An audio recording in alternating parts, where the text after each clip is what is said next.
This morning we are going to be looking at John chapter 9.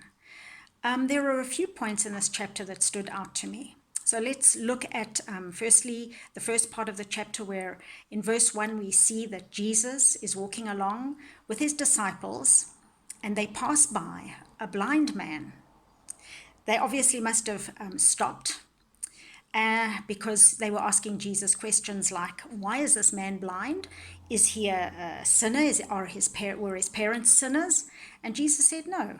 He said, this man is blind so that the works of God can be shown in him.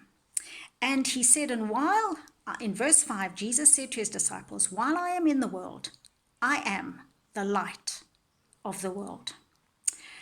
And I just thought about this, and I realized that we too are like that blind. We too were like that blind man. We were living in darkness, blind. We couldn't see the things of God. And Jesus saw us in the darkness, yet he stopped and he touched and opened our eyes so that we too could see the light and the truth.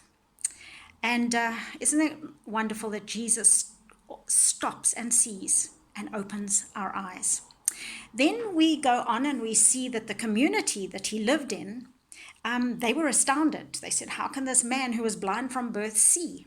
And they took him to the religious authorities who investigated the healing. And we see that the religious authorities were not happy about this because it was a Sabbath day healing again. And they started questioning the man, and eventually they told the man to deny Jesus. And the man answered, he says, one thing I do know, I was blind, but now I see.